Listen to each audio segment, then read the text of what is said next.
नमस्कार दोस्तों, जय हिंद। उम्मीद है आप बिल्कुल ठीक होंगे। तबीयत थोड़ा आज नासाज थी इसलिए वीडियो बनाने में थोड़ा देरी हो गई। दोस्तों, अमेरिका में एक हिस्ट्री क्रिएट की गई है। डोनाल्ड ट्रंप एक ऐसे प्रेसिडेंट होंगे अमेरिका के दोबारा, जो कि 130 साल में ऐसा पहली बार हुआ है अमेरिका की हिस्ट्री में कि एक हारा हुआ राष्ट्रपति, जिसके खिलाफ इतने केसेस बनाए गए, उसके ठिकानों पर रेड हुई एफबीआई की, बहुत कुछ हुआ उसके खिलाफ, अभियोग चलाया गया, बहुत कुछ हुआ। लेकिन कहते हैं ना कि एक अफ्रीकी कहावत है कि a bird of ancient time believe to live 500 years that burn itself and be born from its own ash and arises. एक फिनिक्स पक्षी पक्षी की कहावत है अफ्रीका में कि जो अपनी राख में जलकर भस्म हो जाता है, फिर उसी में से वो उठता है और काफी ऊंचाई तक पहुंच जाता है। इस तरह का फिनिक्स पक्षी आज मुझको डोनाल्ड ट्रंप को देखकर ये कहावत याद आ गई। यानी एक व्यक्ति जो लगभग धूल में मिल चुका था, वो फिर से अमेरिका का राष्ट्रपति बन गया। और यही डेमोक्रेसी की खूबसूरती है। अमेरिका बहुत बड़ा लोकतंत्र है। कमला हैरिस के जो अरमान थे, यानी डेमोक्रेट्स के जो अरमान थे, वो पूरी तरह से मिट्टी में मिल गए। डोनाल्ड ट्रंप की जीत हुई है दोस्तों। प्रधानमंत्री नरेंद्र मोदी ने ट्वीट किया है।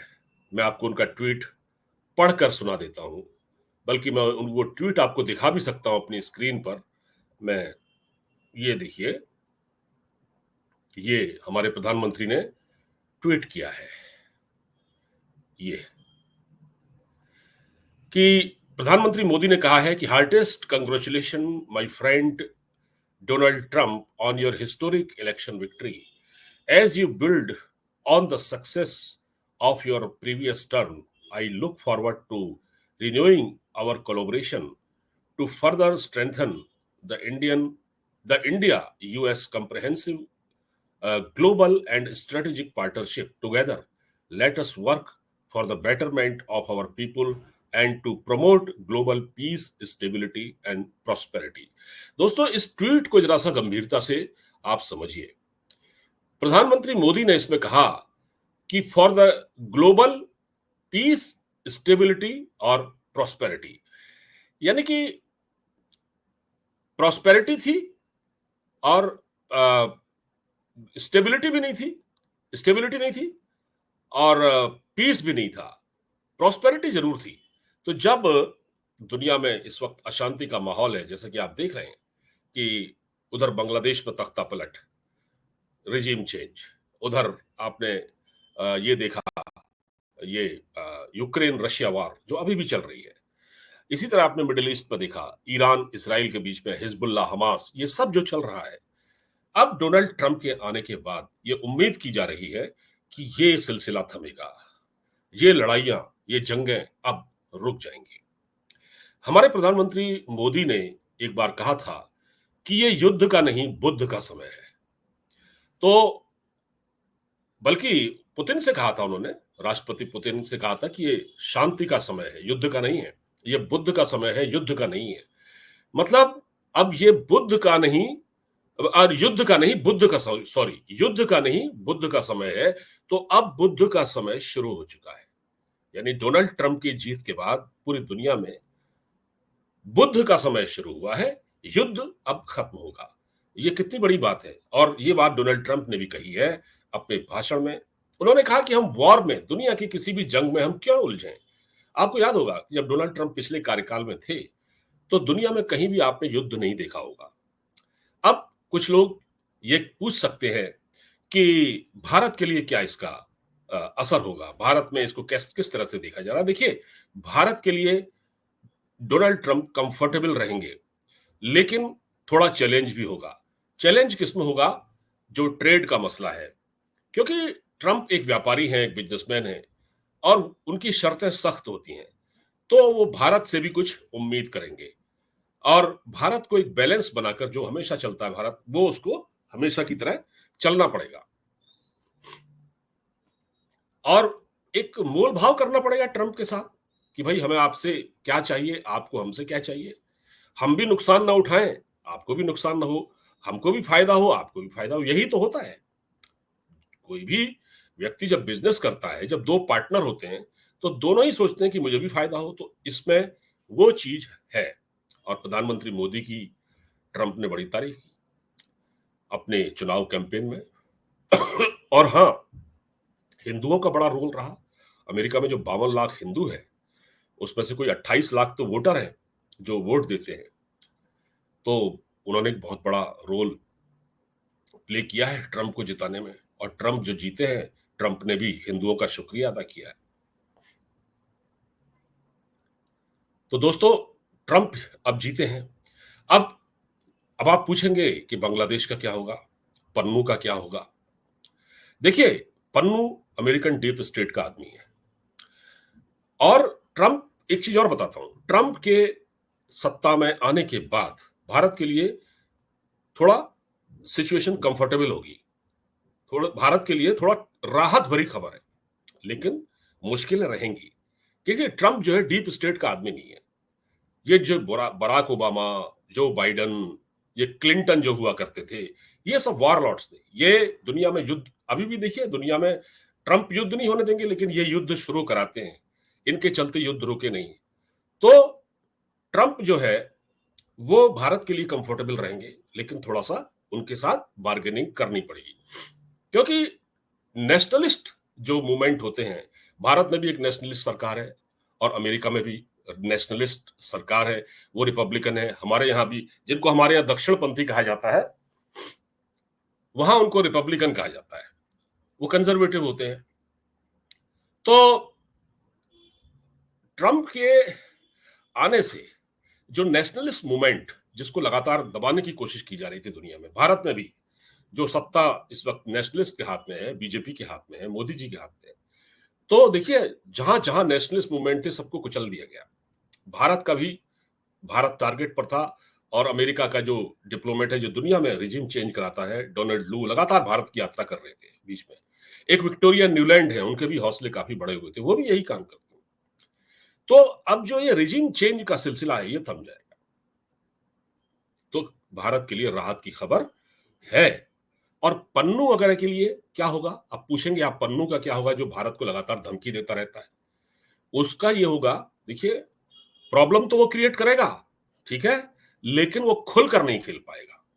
कह सकते हैं ना, जो फ्रंट फुट पर खुलकर खेल रहा था, वो नहीं कर पाएगा। इसी तरह से पाकिस्तान पर भी कंट्रोल रहेगा, क्योंकि पाकिस्तान में जो अभी अभी तो खुशियां मनाई जा रही हैं, इमरान खान वगैरह उनकी पार्टी, उनको लगता है कि अगर ट्रंप आएंगे तो इमरान खान की रिहाई होगी। ऐसा नहीं है, पाकिस्तानी थोड़ा मूर्ख हैं, उनको वो थोड़ा जज्बाती ज्यादा हैं, ओवर कॉन्फिडेंट हैं। इमरान खान की रिहाई इतनी आसान नहीं है, क्योंकि देखिए, ट्रंप वो अमेरिकन प्रेसिडेंट थे, जब वो आए थे पिछली बार सत्ता में, तो पाकिस्तान की एड उन्होंने ही रोकी थी। पाकिस्तान की एड उन्होंने ही रोकी थी, और उसके बाद से पाकिस्तान की कमर टूट गई। तो कोई, अच्छा, फिर ट्रंप ने एक बार कहा था कि इमरान खान से कि भाई, जिसने ओसामा बिन लादेन की लोकेशन दी थी एबटाबाद में, जब वो छिपा हुआ था, तो ट्रंप ने कहा, हमको जिस आदमी को आपने पकड़ रखा है, जेल में बंद कर रखा है, उसका नाम था डॉक्टर अफरीदी, उसको रिहा करो, जेल से रिहा करो। तो इन्होंने नहीं किया, इमरान खान ने रिहा नहीं किया। तो इमरान खान को तो शायद, क्योंकि इमरान ने उनकी बात नहीं मानी, लिहाजा इमरान की रिहाई भी अभी असंभव है, संभव नहीं है। और इमरान खान के समर्थक जो खुशियां मना रहे हैं, उसका कोई मतलब नहीं है अभी फिलहाल। दूसरा, बांग्लादेश का क्या होगा? बांग्लादेश में जो हिंदुओं पर अत्याचार हो रहे हैं, वो रुकेंगे। अब बांग्लादेश की स्थिति नॉर्मल होगी धीरे धीरे, लेकिन रातों रात कोई परिवर्तन हो जाएगा, ये मुझे नहीं लगता। लेकिन ट्रंप के आने से बांग्लादेश पर फर्क पड़ेगा। बांग्लादेश में जो इस वक्त हो रहा है, जो कट्टर पंथ का जो उभार है, जिस प्रकार से वो लोग उत्पात मचा रहे हैं, हिंदू टेंपल पर अटैक कर रहे हैं, क्योंकि देखिए, ट्रंप का साथ हिंदुओं ने दिया है, और भारत भी यही चाहता था कि ट्रंप सत्ता में आए। तो ये भी पूछा जा रहा था कि ट्रंप अगर सत्ता में आएंगे तो हिंदुओं की रक्षा करेंगे, ये तो बनता है। अब जो खालिस्तानी तत्व हैं उन पर भी कंट्रोल होगा। देखिए अमेरिका में क्या है, देखिए होता क्या है कि भारत के लिए स्थिति कंफर्टेबल तो होगी, लेकिन जो डीप स्टेट होता है वो अपना खेल खेलता रहता है। माइक्रो लेवल पर प्रॉब्लम होगी, लेकिन उनको वो समर्थन नहीं मिलेगा। तो भारत के लिए ट्रंप का जीतना बहुत अच्छी खबर है, अपने आप में बहुत अच्छी खबर है, और धीरे धीरे इसका असर भी देखने को मिलेगा। चीन के लिए ये बुरी खबर है, क्योंकि पिछली बार जब ट्रंप सत्ता में थे तो चाइना के साथ जो ट्रेड होता था उसमें ट्रंप ने टैरिफ बढ़ा दिया। क्योंकि देखिए चाइना ये चाहता है, चाइना की पॉलिसी होती है कि जो वो किसी देश के साथ जब बिजनेस करता है तो चाहता है कि ज्यादा फायदा उसे हो।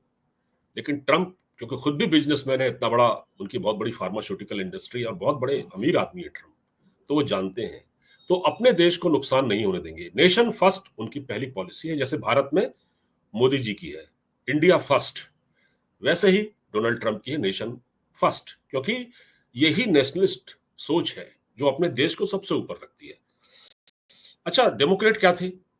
वो इलीगल इमिग्रेंट्स जो अमेरिका में आ रहे थे उनको लगातार दावत दे रहे थे। वो ह्यूमन राइट्स की बात, लिबरलिज्म, मतलब अपने देश को डुबाकर, आग लगाकर आप तमाशाई बने हुए हैं, मतलब खुद ही लगाई आग और तमाशाई बन गए।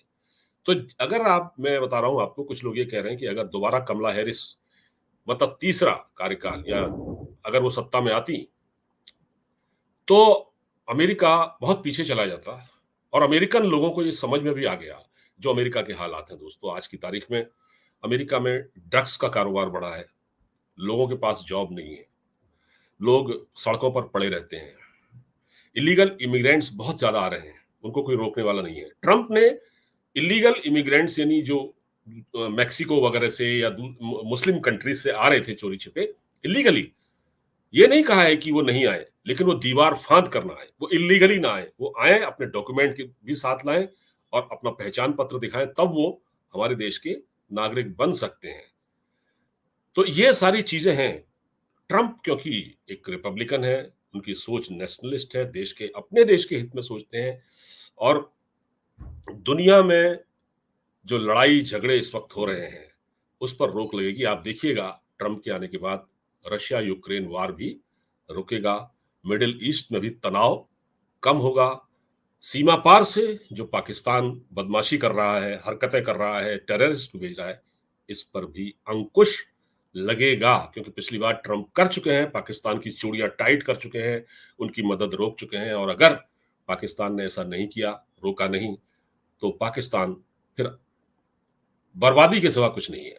फिर पाकिस्तान को भीख का कटोरा भी, भीख नहीं मिलेगी। ट्रंप कह देंगे पहले ये करिए, तब आपको आईएमएफ से पैसा मिलेगा। तो दोस्तों ये सारी बातें थी। थोड़ा आज गला खराब है, इसलिए इसको, उस वीडियो को लंबा करना मुश्किल हो रहा है। अगर आपको अच्छा लगा हो तो इजाजत दीजिए, और अब वीडियो को शेयर कर दीजिएगा, वीडियो लाइक कर दीजिएगा, सब्सक्राइब कर दीजिएगा। नमस्कार, जय हिंद।